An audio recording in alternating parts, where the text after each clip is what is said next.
Your thoughts are going to take you somewhere that maybe you never intended to in the go. first place. Yes. And then you wonder why. How do we not get there?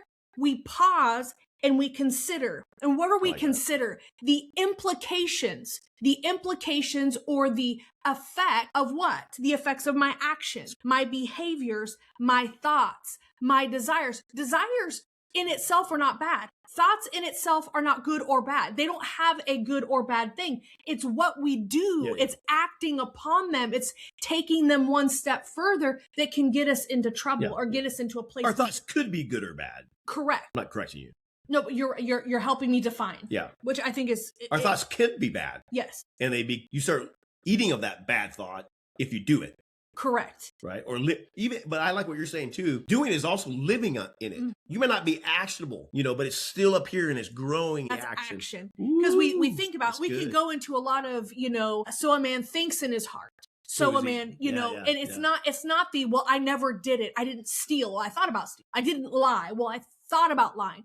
And what I'm saying is it's not bad because desires come from what is going on in us, but thoughts come from outside, not always inside. So we can't always control the thought that comes in. We can't always control when we think we have a desire or something that we didn't realize that we thought it was gone. We conquered. We have overcome. All of a sudden it comes back. That could be bad. But I'm not saying, but we can harness that with self-control. Self-control is a muscle that as we begin to pause and consider, the stronger it becomes. And if we think about the fruit of the Spirit, they are like muscles that we begin to exercise in this cooperative three-legged race work with the Holy Spirit. I am not a loving person. I can become loving as I allow the fruit of the Spirit to work in my life, the Holy Spirit, but I also change some of my behaviors. I change the way that I think. I don't like that person. Well, I can begin to care about that person as a human being and not care for the things that they have done or are doing, right? And so there's things that we can do. And so we need to pause and consider the implications of our actions, our behaviors, our thoughts, and our desires. James 1:19 and 20 says this: understand this, my brothers and sisters. You must all be quick to listen and slow to speak and slow to get angry.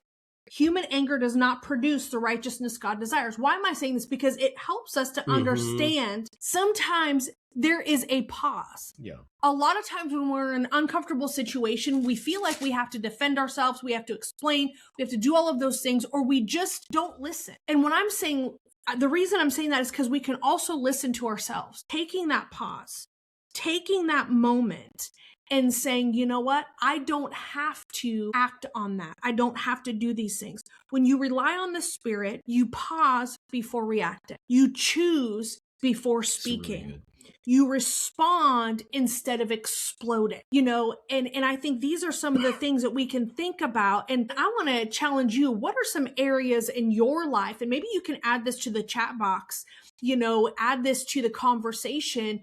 Where are some areas that you could pause and you can redirect or change trajectory or whatever it is that's happening? What are some things that you can do? Because that can help us as we continue on this journey in our life. In this point, some key takeaways. Self-control is not suppression. It's actually surrender.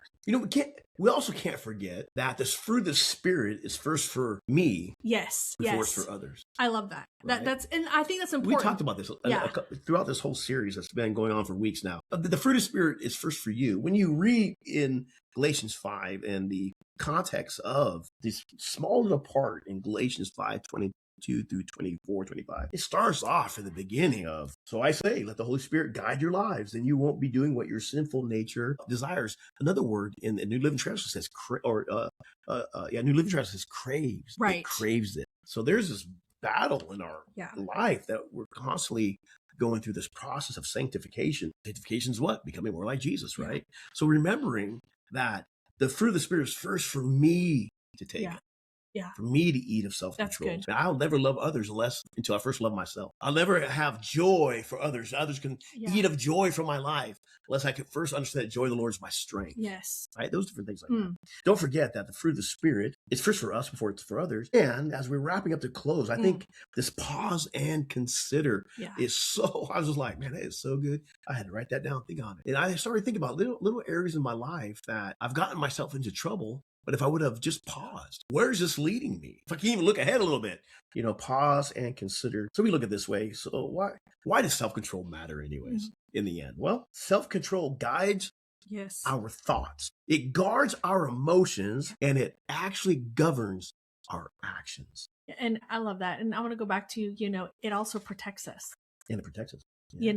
I love that. And I love what you said too, it's something that we have to partake of. The great thing is as the Holy Spirit works this in us, that's when others can begin to pick of the fruit that we have, and I love that. We would love for you to subscribe and share this episode. When you share it, you extend the mission of Christ to others. Thank you so much for joining us today.